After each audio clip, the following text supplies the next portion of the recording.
don't try to sneak into your room like that. I know what you've got behind your back. Records. More new records. We're at HiFiction AG in Turbenthal, Switzerland. We're going to take a factory tour. All of these people are escaped convicts. We picked them up on the road, and I'm not sure what they're going to do to us when we get inside, but for now we're okay. Yeah, so there was a huge ladder belt coming from the basement to the first floor, second and third floor. Wow. And then a main shaft through the whole building to drive all the machines. So was it water driven by the water? Yeah. So in earlier days it was all water driven, and then in around 1850 they changed for electricity. Okay. Yeah, so there was still water driven but a generator. But what you can see in the building is that there was a mechanical transmission in the earliest era. Amazing. So all belt driven. Yeah. Like belt-driven turntables. That's it. But with leather belt. You're continuing the legacy. The torque ripple was too great in the direct drive, so they went to belt.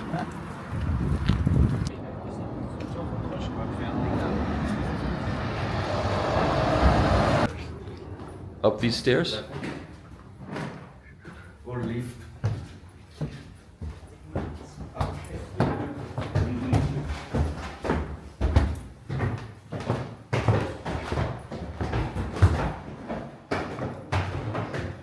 More? Again, yes. We go to the top floor. I think it's time for a belt-driven elevator. Yeah, that's right. It's cool. That's great. Good morning. Morning. Morning. Good morning.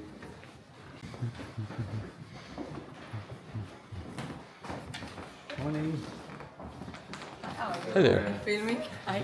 I remember you from last time, I think. Yes, I How are remember you? you too. How are you? Good, thank you. Good. You? Good. Still here. Still here. That's the name of the game. Yeah. We're gonna get an official tour here at HiFiction AG very shortly. But meanwhile, let's just take a long look around.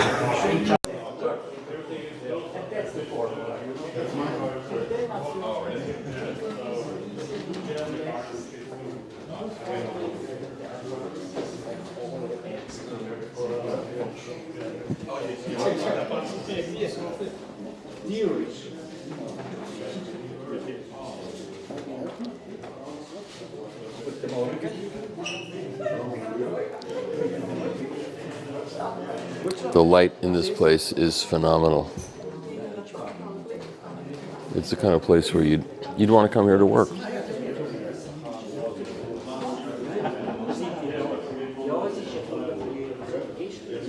He's got some cool miniature things going on here.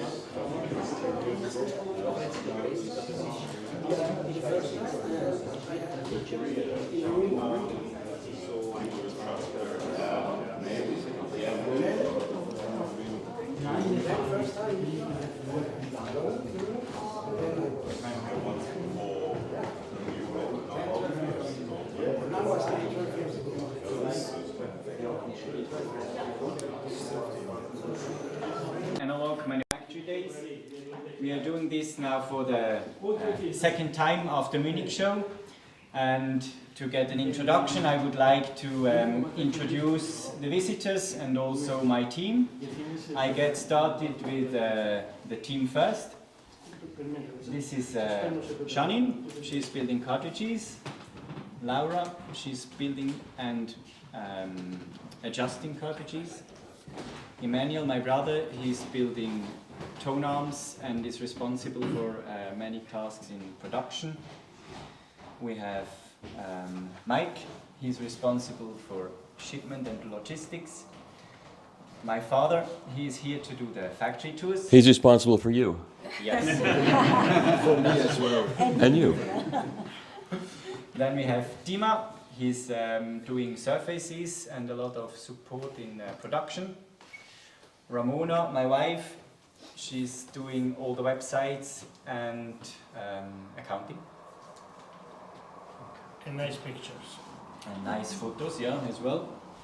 And then we continue with the Stellavox, maybe Stephan and Carmine. We will introduce this year a new product from Thales that is an amplifier, and as most of you know, we are more known for mechanics but not so strong into electronics. So to have a very high level in electronics, we publish now a cooperation with Stellavox. Stellavox is located in south of Switzerland, Ticino, and they are building huge analog mixing consoles and other equipment as well. And the first project started 4 years ago. That is the amplifier, preamplifier that we will introduce today. So the two, Stephan and Carmine, they are coming from Ticino, Stellavox. Then the visitors. We have Teresa and Teresa and Warwick, as well as Romney from Australia. It's our Australian distributor. Today we realized that we are working more than 15 years together. No. We have Tom from Norway. We have Roy and his son Dodam from Israel. 10 years. 10 years. We have Dong Song from Hong Kong and China. And we have Costa from Greece. Yeah. So what do we do? I'm here too. Yeah. Sorry. Then we have Michael Freeman. He's a journalist and reviewer from the US. And vice versa. And you work for Absolute Sound. And tracking angle. Yeah. I realized that I have to focus with my company on mechanics only. We have started a little electronic by building the EMT128 phono stage. Also we have done some OEM products in amplification. So that means we did the development in mechanics, but there was electronic involved. But realized during the past years that it's better to focus here on mechanics only. And I got in touch with Stephan from Stellavox. So he took over Stellavox a couple years ago. You can see on the picture below one of the huge mixing console. This is about 1.8 meters length, made for broadcast industry, and he's working always fully analog, building everything himself, including potentiometer knobs, everything, including view meters, including zoom meters. And 4 years ago, we got in touch by his brother, and we thought it could make sense to have a cooperation, because I was asked many times for a phono stage that would match our cartridges and tonearms, and that's how this project started. So officially we have a cooperation now between HiFiction and Stellavox. That means all electronic is handled basically by them, development and also production. They run a huge SMD soldering, a small but their own SMD soldering facility and Yes. yeah, everything. All in-house. Yeah. Yeah. And he's also, he will get an email address at HiFiction, so if you have any issues with the electronic, he's the reference to give answers and stuff like that. First, I would like to explain the concept of this preamplifier, and then Stephan will give you some more details about the technology. The idea and product management was to have a Phono Stage Plus. So that means basically that the main goal was to have a world-class or reference phono stage that meets my taste and the technology of our cartridges and tonearms. And we call it Phono Stage Plus because we have additional feature. We do have 2 line inputs. We do have a volume control, so that means you can use this as a preamplifier as well. Beside that, we have 2 line output stages, independent output stages. That means you can switch them on or off. So you can use one for one going to the power amplifiers, the other one to a tape machine or to a headphone amplifier, for example. And both outputs can individually be bypassed of the potentiometer, or you can use it with a potentiometer, so that means you could also go to another preamplifier if you like. I will show you the details more on the real unit that we have in the background. This is an open prototype, so you can see a little bit the inside. Now I would like to hand over to Stephan to explain the secret of this extraordinary circuit. Thank you. Thank you to Micha. Two things are very particular.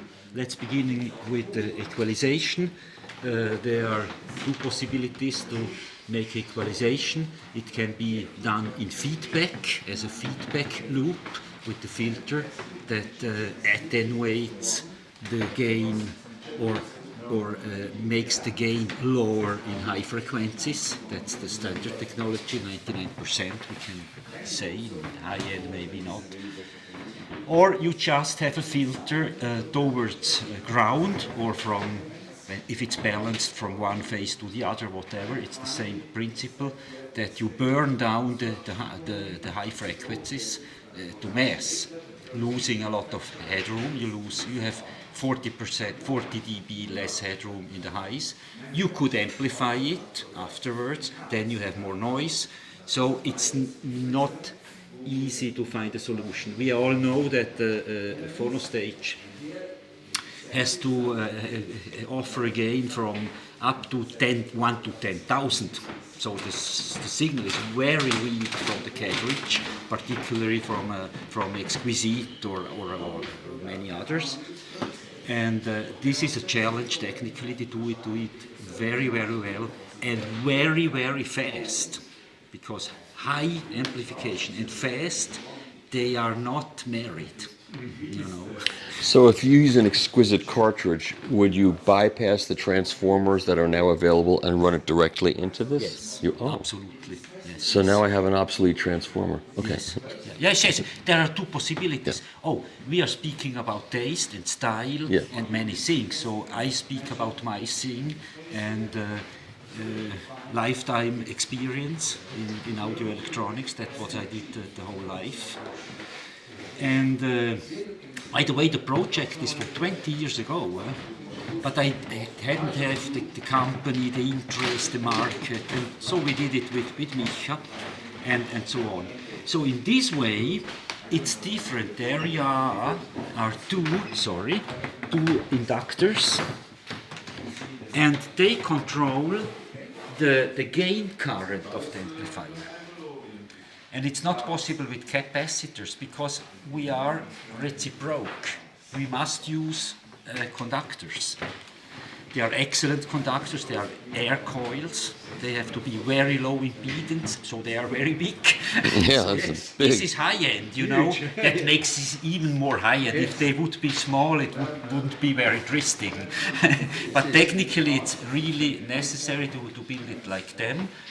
So they control the gain, the amplifiers, like a feedback.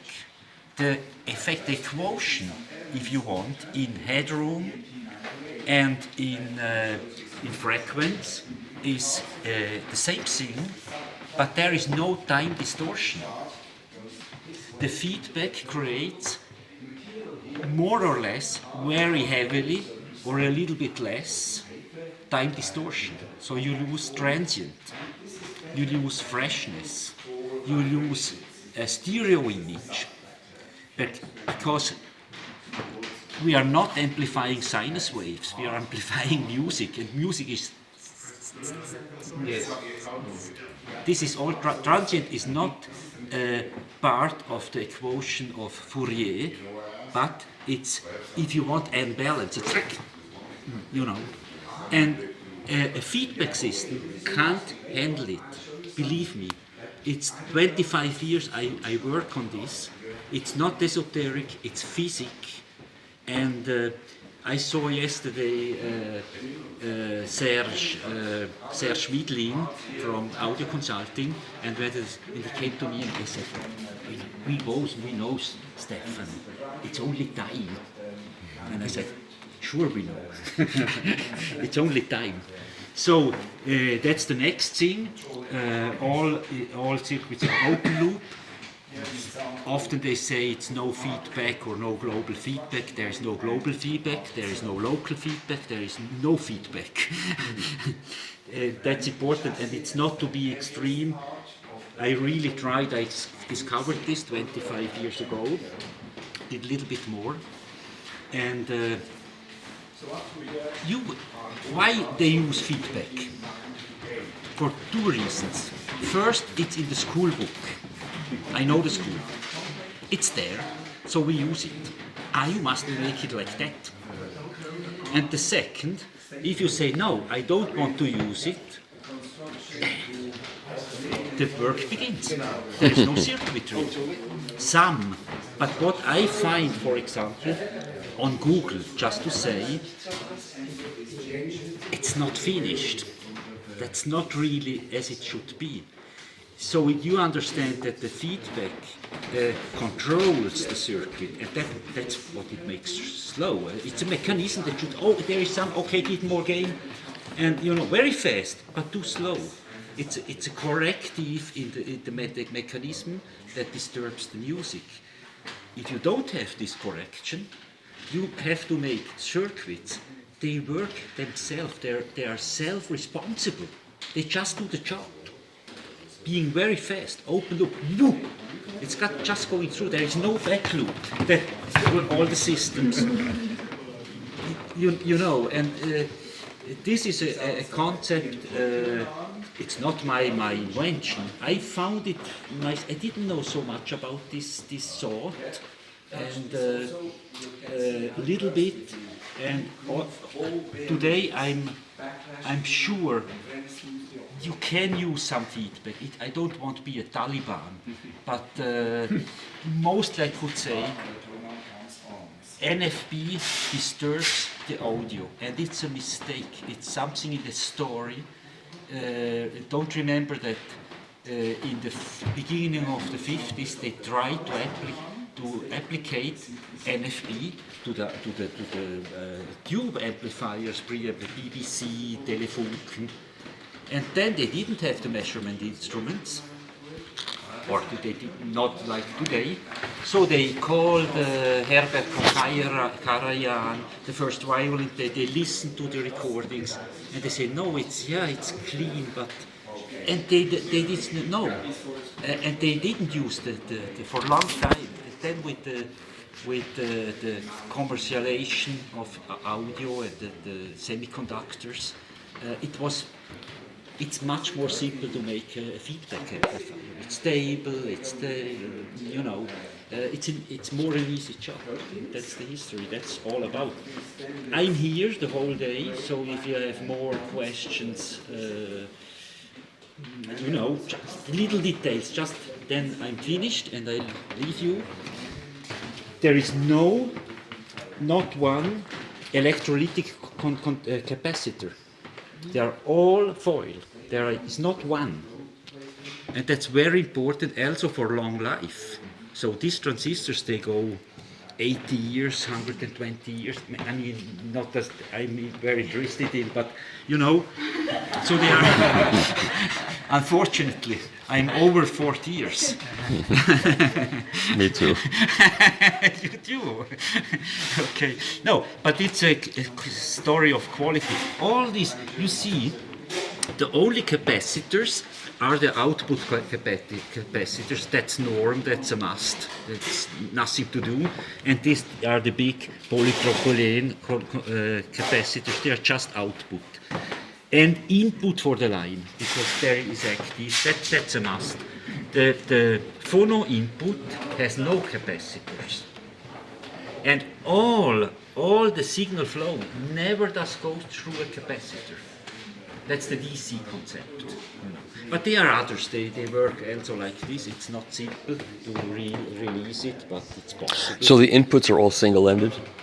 The inputs? Okay, they are, that's the Because inputs. I can't, they're not labeled yet, so I don't know. RCA and XLR Oh, okay. that you can choose. Oh, okay. you know, you have.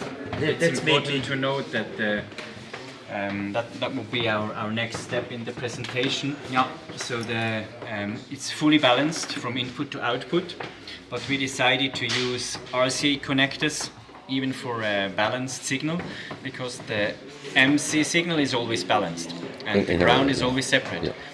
But our experience is that so many end users using RCA cables on MC cartridges, except maybe in Hong Kong, there we have a little other experience. But all over the world, most of them have a MC cartridge and a RCA connector. So we decided to have balanced RCA input, so to say. The coil is not set to the ground, so this is fully balanced, and the ground comes via the separate ground connector. So even when using RCA connectors, this can be fully balanced from input to XLR output.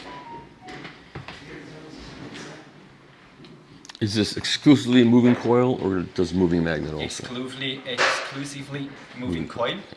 That is mainly two reasons, because first, we are building moving coils only. Right. Second, often on such level, the end users would not use cartridges, but use a step-up transformer on the input. And in our point of view, Stephan and mine, for this type of amplifier with, let's say, coreless copper coils, it would not match to have a step-up transformer before, so that would be more match a tube design, a more traditional tube design. So that's why we decided to do MC only. very nice, but it's another school. Right? Yeah. Don't mix. If you have Italian cuisine, don't put curry on it or ketchup. How is the implementation of the volume control done? The volume control. Yeah, so is that a stepped attenuator driving relays? Driving relays. Relays. Yes. And what is it? Discrete resistors Yes. on that? Yeah. Okay. That's very precise. So you decided not to use a transformer volume control? Because the transformer makes a sound. Okay. That's cool. You can use a transformer. That's change the windings of the transformer. That's very nice. I think it would make sense in a tube amplifier, where you expect a different sound, or you expect more sound. Obviously, Micha and me, I always say, we are archaeologues. And I have old recordings, classical Rubinstein Arthur, with the Super Steinway, with the London Chamber Orchestra, and so on.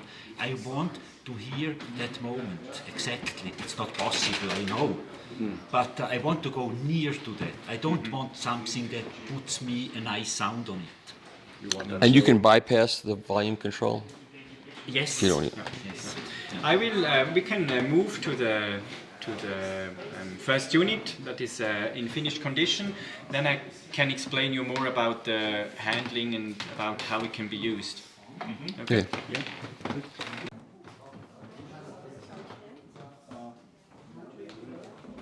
So here's the final unit. As you can see, we have chosen a quite unique but decent finish that matches the Swiss philosophy, a little understatement. This is a dark grey titanium color, and for the contrast for the knobs we've chosen a copper color. This is all machined from a massive block, this housing, and inside these circles here, as you remember, are the inductive coils for the real circuit. Now, very simple, you do have a client that is looking for a new phono stage. He's using a legendary preamplifier, tube preamplifier. He loves it, he doesn't want to change. It's possible to use this as a simple phono stage. So you have two phono inputs, you choose the gain from 0.3 up to 1 millivolt output voltage of the cartridge. You choose 4 different impedances individually for each MC input. In such case, you would choose if you want to use the balanced or RCA output. Probably for a tube amp it will be the balanced, and you set the volume control on reference level. That means you're using it like a phono stage. The same could be the case if you go with one of the outputs to a tape machine, for example.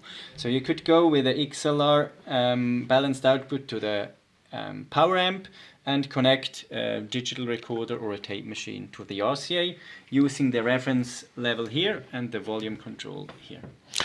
What do you say to people who like to set the loading like very specifically to certain 112 ohms? You tell them that they're really hearing nothing, or what do you tell them? If they love to do that, I would not question about it. I would tell them two possibilities. So we can do a customized version. So we set one of those to a 112 or 113.865, I don't know. Or of course you could always reach that by adding an additional resistor in the connector. Right. That's what I'm doing as well for some end users. Yeah. So say, okay, if you want to play around anyway, then we do that. Yeah. But this is what most people need, is just these values that you've preset. Yeah, and they match our cartridges. So Yeah. let's say if they have an exquisite, if they have an EMT, I just tell them put it on 100 ohms, put it on 1200. Yeah. Okay. Yeah. From the handling, it's simple. We have an on-off knob. You can see here. I have we build these switches ourselves. So they have a white and red light in the circumference. Then you can choose the two MC inputs here. You can choose for RCA or XLR input. This is all flip-flop, so you can not use only one at once. Interlocking, yeah. And then we have two output stages which are just on and off switchable independently. So let's say we have the power amp here, and okay, I want to go on a headphone preamplifier, for example, then you can switch this on. If you want to mute the unit, you just switch the two output stages off. We have the volume control. Since this is covered now, it's more silent. That's how the sound should be. Wow. And No remote control. Yes, there is a remote control. There for is? volume. Yeah. Oh, I'm glad I asked. We are pragmatic. Oh yeah. Yeah. Oh yeah. Oh, cool. Receivers there. And the power supply is in a separate unit that has the same finish. It's also machined from a solid block. It's available for European, US and Japanese voltage. But since there are traditional transformers inside, you have to choose the voltage when ordering. Yeah.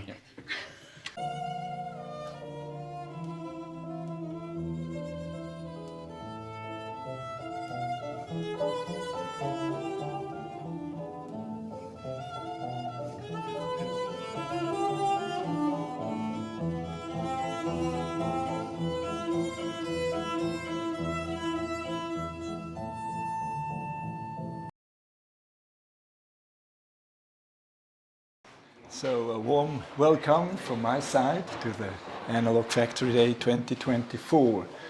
To begin with, I should like to say a few words about the spirit which moves and motivates us in our daily work and our never-ending endeavor for perfection of our products.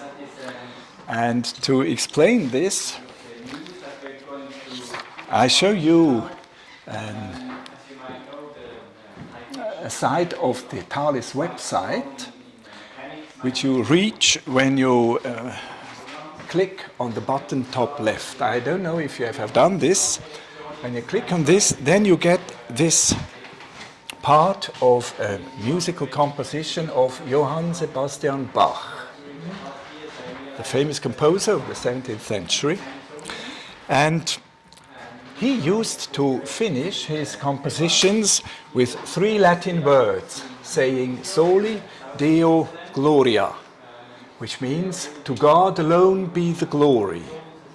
So he was used to give glory and honor for the work he had done to the God who had created him, who had given him these faculties, this creativity, this intelligence to do this.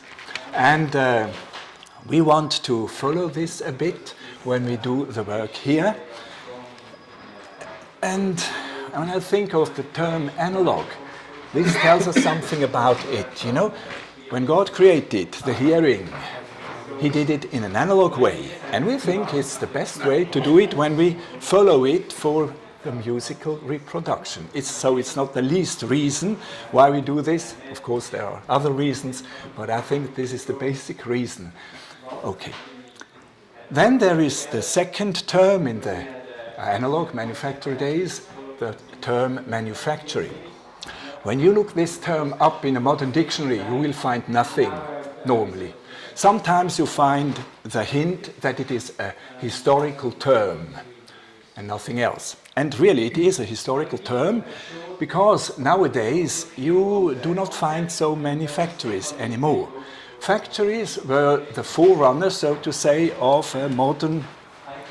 manufactories were the forerunners of the modern factories. In former times, there was one man who did the whole work himself. And in manufactories, there was already some division of labor, but mainly manual work. And this corresponds very much to what we do here. We have division of labor, not everybody does everything. And we have mainly manual work. So the term manufacturing suits very well for the company that we have here. The place we are in here, this is an old factory that comes from the 19th century, beginning 19th century, when this valley here, it's called Töstal in German, Valley of the Tös. Tös is the name of the river that runs through this valley. And this was an early hotspot of industrialization in Switzerland, with mainly textile industries. So there were spinning mills, there were weaving mills. This was a spinning mill built in 1833. And when you travel through the valley, you will find many buildings of this kind, that in former times were these mills, these factories. Nowadays, unfortunately, there's no more textile industry in this valley, and in nearly all of Switzerland, no more textile industry. There is design, yes, but no more fabrication of fabrics. Okay. So, this is my introduction, and now if we turn to the work we do here, we start with an idea, so to say, and from the idea to the final product, there are many steps, of course, but I have only documents here for 4 steps in the process from the idea to the final product. It starts perhaps with these sketches here, the design sketches, where we find how this thing should look. The outward look of the product is tried here with many sketches, many different sketches, so that the process of decision, which one will be the chosen one, is possible. Once a certain design has been chosen, then we have these drawings more in detail that are made, and here you can easily see that it is the EMT 928. So these were 4 possible designs of the EMT 928, and the one right bottom here is the one that was chosen for the final product. This is the way it looks today. Then, of course, there is an inner life also for these products, and this inner life is shown with these 3D drawings where you see which parts are in it, which modules are in it. And to manufacture the whole thing, you need a lot of construction drawings with all the production data on it for the supplier that has to produce this part of it. You know that we have a series of suppliers in Switzerland that do all these work for us who prepare these parts for us. Are we doing all the drawings? Sorry? Like these other companies are doing these drawings? No, I think Micha's No, not the drawings. No, but the manufacturing. on the drawings. The manufacturing of these parts is done outside. Yeah. Okay. And the different modules, they sometimes are measured and tested before they are built into the final product to see if the desired result, the required result is really in the module. And the measuring and testing of these modules is here on our right side. Here is the place where these modules are measured and tested to verify if they really meet the desired requirements. Here you'll find a drive unit. Perhaps you have seen this already for a new turntable that is in development. And other parts, modules are controlled here. Now the turntable consists, as you all know, of three main parts. You have the turntable itself, which turns the record, you have the tone arm, and you have the cartridge. And we will see now these three elements, turntable, tone arm, cartridges, along the next posts. We start with the turntable. Here you see a few parts of the EMT 928. This one is the sub-platter, consisting of phenolic, which is a plastic, and That's not metal, no? no, it's not metal. It's a plastic material, phenolic. Yeah, and this is because of the damping. This is much better damping than if it were metal. Okay, but a problem with this was that it changed dimension over time, and now we've found the solution how to improve this. Then the platter itself, consisting of metal, aluminium,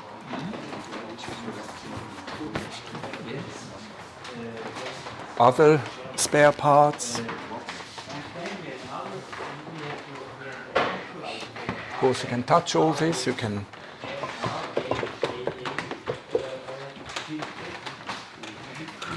the drive unit of the EMT 928 and the control electronics at the right. Here another drawing and its corresponding part.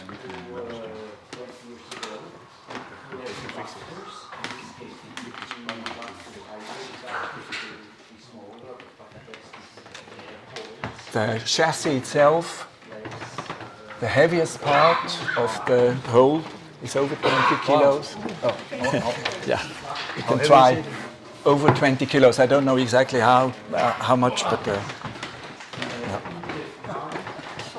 So up to here it's all for the EMT 928, and here you see the Compact 2 working and the tone arm statement functioning for the avoiding the tracking error where the position of the head shell changes on its way over the record. This version of the statement tone arm is with the DLC coating, which is the diamond-like carbon coating, a very tough material. Then we come to the tone arms. In this case, first the EMT tone arms, 9 and 12 inches. Try this also with the backlash-free bearings. Simplicity 2. Simplicity 2 goes as standard in bronze, grey and black, and statement is in gold or DLC coating, but you can have it also, simplicity with aluminium anodized colors.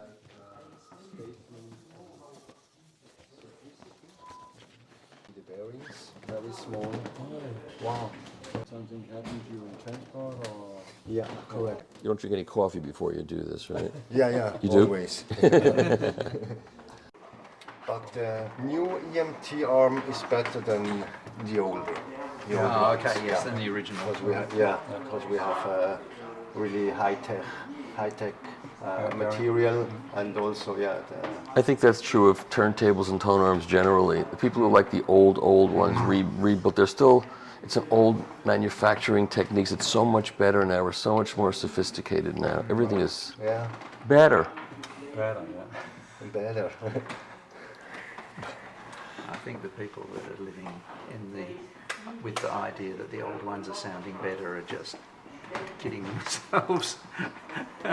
It's possible it's less. And then throwing a whole lot of money at trying to improve. Right. Well, we'll make a new this for it. We'll make a new that for it. Make a new that. Why don't you just make a whole new everything? Yeah, that's right. Yes. Exactly. Including ourselves. It's enough pressure doing this when no one's watching you. When everybody's watching you, it's like twice as bad. Corinne Byrne, who normally will fix these arms. Besides, when your brother beats you up, when you give him a job like this, you make it as difficult as possible for him. Yeah. I'll How get come no one can make a tangential arm working today? No one can do that actually. It's like it's. Yeah, there's a few around. There are a few. There's different ways of doing it. Some are done it right at the base. But even then, I think when you have it firmly fixed, there's an advantage to that.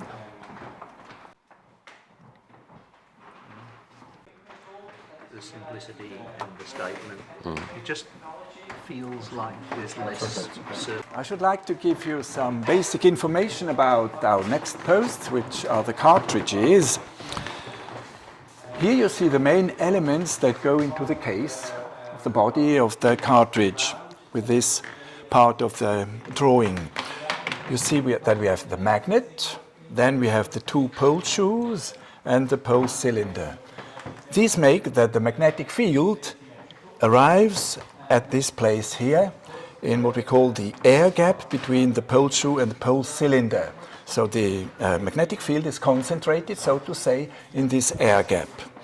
And herein works the transducer consisting of the diamond tip, the cantilever, and the coil body where the wire winding is on.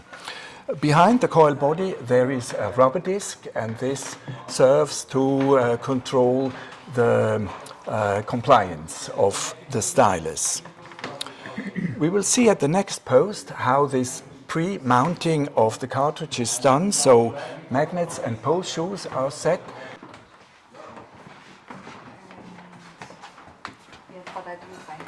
This is the number of the tones. Yes.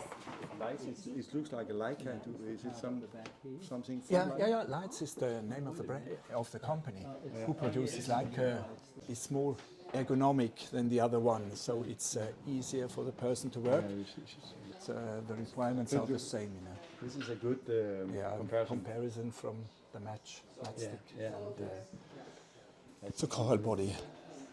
The person worked here on this machine, and she told me that once when she is at work, she realizes when she turns around there is a little gap between two windings. And the reason why is that there is some dust in between. So she has to turn back and to take away this little Of course, the piece dust of is dust. big then, compared so to. it would be good to work in a dust-free atmosphere. Making cables for the head shell, the EMT tonearm head shell.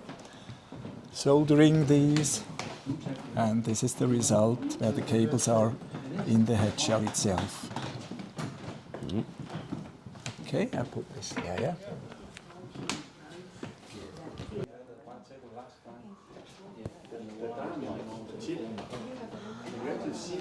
With material that they do not keep their properties over a long time. For instance, rubber is prone to that, or also this phenolics part that we saw as a sub-platter.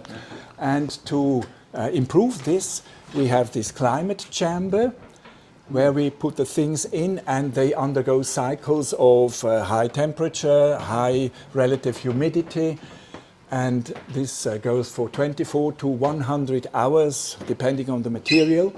And the result is that they do not change their properties over a longer time, let's say. Not You have to do them one at a time, or are you just showing that as a demo? Could you put more than one in there?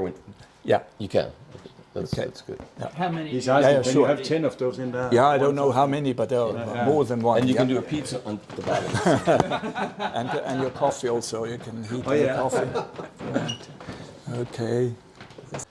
You know, we have suppliers, different suppliers, and the surface texture of these parts from the different suppliers, they're not uniform. They're a bit different depending on the supplier. And to make it uniform, these pieces undergo sandblasting and pearl bead blasting before they come to the final refining of the surface. And this is done in this chamber here, the blasting, so sand blasting and glass bead blasting. Sorry, the mat, mind the mat here. Here you see some parts of the tone arm that have already undergone this blasting process. Afterwards they go outside for the refinement of the surface, the plating, the anodizing. Is this the bronze color? No, this is not yet. This is just coming from the blasting, and this goes for the coating. This goes out. Okay, this is the blasting machine with both blasting processes are done in here. So the sand and the glass bead. Sand blasting is abrasive, so it takes away material. Glass bead blasting just changes the texture of the surface. This must be a minimum difference between the left channel and the right channel, but this one is so low, so you should take this one. Yeah, this is the one. You can't even... This is the one the reviewer gets. Yeah, and then the reviewer has to send them back, and then people buy them. And it's not as good as the one you reviewed. And the other way around is the same. Yeah, here is... No, yeah, it comes a little bit, and the blue one comes a little bit from... It's still really good. That's really good. It's perfect. Yeah. Give that lady a raise. Oh, did I say that? I'm sorry, I'm being bad. Did I say that? No, mit dem Frequenzgang. Yeah, and she produces also the measurement log for the frequency response. Oh, it's one of those. One of the best cartridges they make. So for God's sakes, it should be that good. Actually, the one that I bought measured like that. When I measured it at home, it was that good. But it was not the one that you adjusted yourself? No, we never. Every factory I go to, I make sure I don't buy the one that I work with. I write down the serial number and I avoid it. I tell people don't buy the one that I So here an example for the frequency response document that goes with the cartridge. Oh, that's awfully good. You just have the slight rising high end above 10K, and that's what moving coil cartridges do. Okay. The screen here. Here you find the monoblock ceramic There it is. transducer down here, and on the screen magnified. Here you see also the nylon thread, the rubber ring, and the cylinder that goes into the sleeve where it is fixed for the optimal damping. And Laura will prepare something else under this microscope. We will come back to this in a moment. Milling and drilling. And here we produce, when we need prototypes, we do them in here, or when we need special tools for certain steps in the working process, we manufacture them in here. It's rather modest, but it's enough for us. That's what we need, because So all the inventions. suppliers. Yeah, vintage stuff. Yeah, it comes from EMT as well. There's stuff that are coming from. Now on this screen you see on the left one of Micha's hair, and on the right the wire for the coil wiring, you know. So you see the difference of a thickness. Have a look at some old EMT studio turntables that were used in radio studios. Still Some other stuff. Oh, this is the museum. This is nice. These turntables are still sought after, but they probably don't sound very good, I guess. They have their qualities, but compared to what's Modern. Just not argue with those people, because if I put this on YouTube, they'll argue. They'll be right there saying, "You know what you're talking about? These are still better." Yeah. This is great. And to finish the tour, here you find the very first Thales tone arm. I reviewed that You did? in a different, because he didn't make a turntable yet. It was in this big stone turntable that somebody made, that they were in partnership. It didn't work. Partnership didn't work out. I won't go over the details because it's very ugly. And I do recall some of the details. you can see that the back part has to be put into a hole. It has to fit into a hole in the plinth, otherwise it can't work. Yeah, No? sure. Because it goes down low. So this goes down in a hole. Wow. Okay, so thank you for your attention. Thank you. Thank you. For the tour. You know, and then you say, why couldn't he have figured that what he does now before he did that? Because he hadn't figured it out yet. That's as good as he could do at that point in time. Is it the first? Exactly. Okay. If you don't do that, you never get to the No, next no, part. no, that's right. That's really the point. But this is